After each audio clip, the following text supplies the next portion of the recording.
Hello aspirants, welcome to current affairs regular. ఈ ఛానల్లో మనం డైలీ కరెంట్ అఫైర్స్ని సింపుల్ తెలుగు అండ్ ఇంగ్లీష్ మిక్స్లో ఎగ్జామ్ ఓరియంటెడ్గా ఈజీ ఎక్స్ప్లెనేషన్తో నేర్చుకుంటాం. So without any further delay, let's start today's current affairs. ఇవాళ మనము December 25 కరెంట్ అఫైర్స్ని కవర్ చేస్తున్నాము. ఇవి top most important current affairs of the day అండి. First one, government approves 3 airlines in India after Indigo flight crisis. I repeat, government approves 3 airlines in India after Indigo flight crisis. అంటే మనకి రీసెంట్గా IndiGo airline crisis జరిగాయి కదా, చాలా flights cancel అయ్యాయి, delays అయ్యాయి. దీనివల్ల చాలామంది ప్యాసింజర్స్ చాలా స్ట్రగుల్ ఫేస్ చేశారు. అయితే దీనివల్ల గవర్నమెంట్కి క్లియర్గా అర్థమైంది ఏంటంటే ఇండియన్ ఏవియేషన్ సెక్టార్లో కాంపిటీషన్ తక్కువ ఉంది. సో సెంట్రల్ గవర్నమెంట్ దీన్ని బీట్ చేయడానికి 3 న్యూ ఎయిర్లైన్స్కి అప్రూవల్ ఇచ్చింది. ఆ 3 ఎయిర్లైన్స్ ఏంటంటే, ఫస్ట్ వన్ ఎయిర్ కేరళ,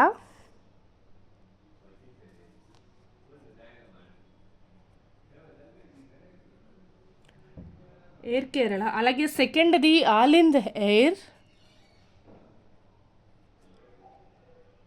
దాంతోపాటు థర్డ్ది ఏంటంటే ఫ్లై 91, FLY ఫ్లై 91. ఈ 3 ఎయిర్లైన్స్ని కూడా గవర్నమెంట్ కొత్తగా అప్రూవల్ ఇచ్చింది. దీనివల్ల కాంపిటీషన్ పెరుగుతుంది, అలాగే టికెట్ ప్రైజెస్ కూడా తగ్గుతాయి, ప్యాసింజర్ సర్వీసెస్ కూడా ఇంప్రూవ్ అవుతాయి. అయితే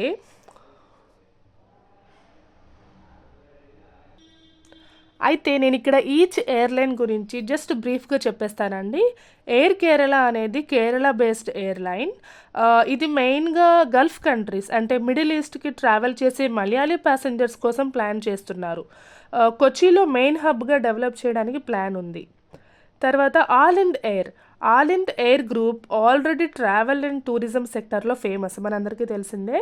ఇప్పుడు ఆలింద్ ఎయిర్ అని ఎయిర్లైన్ స్టార్ట్ చేయడానికి అప్రూవల్ వచ్చింది. ఇది మన ఉడాన్ స్కీమ్కి కూడా సపోర్ట్ చేస్తుంది. ఉడాన్ అంటే ఉదయ్ దేశ్ కా ఆమ్ నాగరిక్. అలాగే థర్డ్ది ఫ్లై 91 అనేది ఒక రీజనల్ ఎయిర్లైన్ అండి. ఇది గోవాని బేస్ చేసుకుని ఆపరేట్ చేస్తుంది. స్మాల్ ఎయిర్పోర్ట్స్ అలాగే టూరిస్ట్ డెస్టినేషన్స్కి కనెక్ట్ చేయడానికి ఇది ఫోకస్ చేస్తుంది. Next, India recently test-fired a 3,500 km range missile from a nuclear-powered submarine named K4 missile. ఆ మిసైల్ పేరు వచ్చేసి K4. అయితే ఇండియా 3,500 కిలోమీటర్స్ రేంజ్ ఉన్న ఒక బ్యాలిస్టిక్ మిసైల్ని టెస్ట్ ఫైర్ చేసింది. ఈ మిసైల్ న్యూక్లియర్ పవర్డ్ సబ్మరైన్ నుండి లాంచ్ చేశారు. ఇది K4 మిసైల్ సిరీస్లో ఒక పార్ట్ అన్నమాట.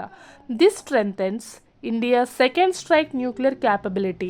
ఇది ఇండియా సెకండ్ స్ట్రైక్ న్యూక్లియర్ క్యాపబిలిటీని ఇంకొంచెం బలపరుస్తుంది. అంటే ఈవెన్ ఇఫ్ మనల్ని ఎనిమీ ఫస్ట్ అటాక్ చేసినా కూడా ఇండియా దాన్ని కంట్రోల్ చేయగలదు. ఇండియా కెన్ రీటాలియేట్ అన్నమాట. Next, the logo and mascot for the inaugural Khelo India Tribal Games were unveiled in the city Bilaspur.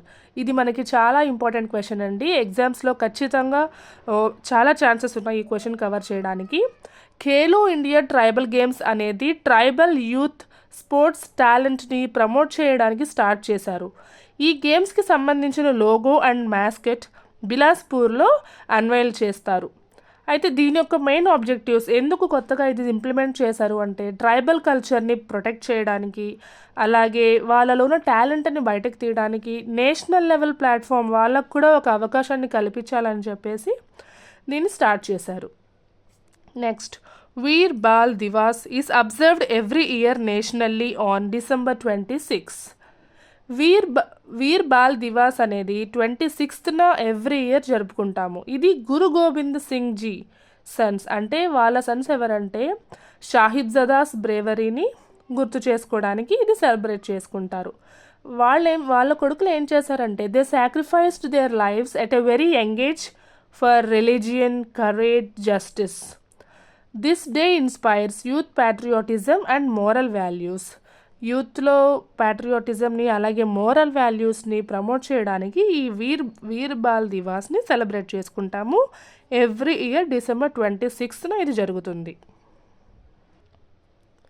Next point వచ్చేసి Gujarat has achieved 1879 megawatts rooftop solar capacity, becoming the leader in India.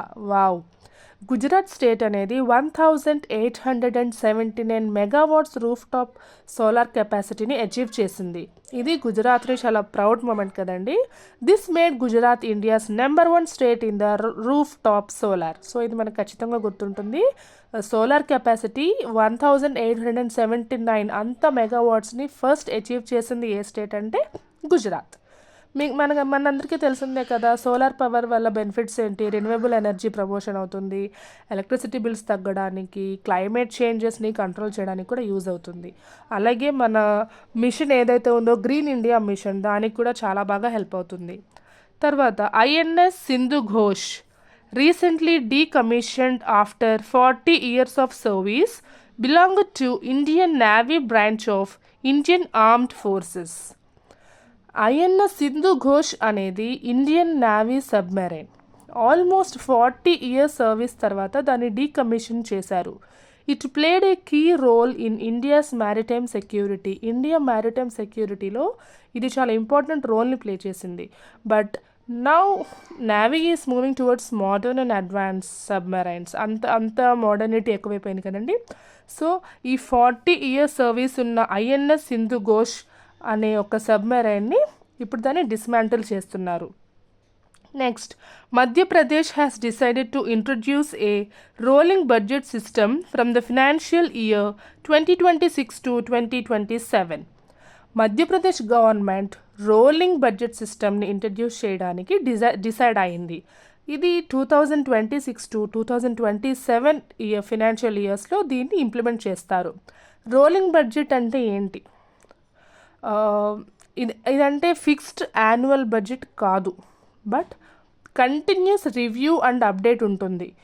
దీనివల్ల benefits ఏంటంటే better financial planning ఉంటుంది, less wastage. మనకి తెలియకుండానే చాలా amount అనేది waste అయిపోతుంది, దీన్ని మనం ప్రివెంట్ చేయొచ్చు.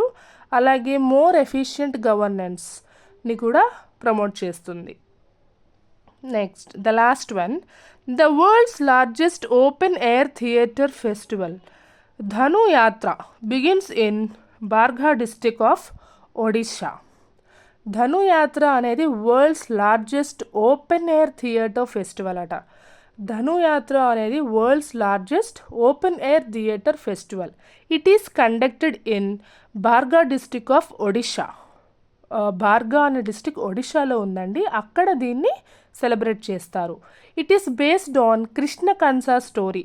కృష్ణ కన్సా స్టోరీ ఐడియా ఉందా అండి? దాన్ని బేస్ చేసుకొని ఈ ఫెస్టివల్ని సెలబ్రేట్ చేస్తూ ఉంటారు. ప్రతి టౌన్ కూడా యూనిక్గా చాలా డిఫరెంట్గా ఈ ఫెస్టివల్ని సెలబ్రేట్ చేసుకుంటారు. దిస్ ప్రమోట్స్, ఇది మనకి ఇండియన్ కల్చర్ని, ట్రెడిషన్ని, టూరిజంని ప్రమోట్ చేయడానికి ఈ ఫెస్టివల్ జరుపుకుంటారు. దీని గురించి ఇంకొంచెం డీటెయిల్గా చెప్తాను. ఈ ధనుయాత్ర ఫెస్టివల్ అనేది world's largest open air theatre ఫెస్టివల్గా గుర్తించబడుతుంది. ఇది ఎప్పుడు జరుపుకుంటారంటే December to January మంత్స్లో కండక్ట్ చేస్తారు దీన్ని. ఈ ఫెస్టివల్లో ఏమవుతుందంటే బార్గా టౌన్ మొత్తం కూడా ఒక స్టేజ్లో మారిపోతుంది. అంటే నాట్ ఓన్లీ స్ట్రీట్స్, రివర్స్, నదులు, విలేజెస్ అన్నీ లైవ్ పర్ఫార్మెన్స్ ఏరియాస్ అయిపోతాయి. అంటే మనకి జనరల్లీ టికెట్స్ ఉండడము అలాంటివి ఉంటాయి కదా, కానీ ఇక్కడ జరిగే ఈవెంట్స్కి మాత్రం ఎలాంటి టికెట్స్ ఉండవండి. People become part of the play. Any people are any audience can join and celebrate and enjoy. Okay అండి, ఇప్పుడు మనము ఈ సెషన్ని ఒక క్విజ్ క్వశ్చన్తో కంప్లీట్ చేసేద్దాం. Today's quiz question is, world population day is observed every year on which date? అంటే world population డేని మనము ఎవ్రీ ఇయర్ ఏ డేట్న జరుపుకుంటాము? Option A July 5, B July 7, C July 11, D July 18. Answer అనేది నెక్స్ట్ వీడియోలో రివీల్ చేస్తాను. Until then, keep watching my channel. Thank you.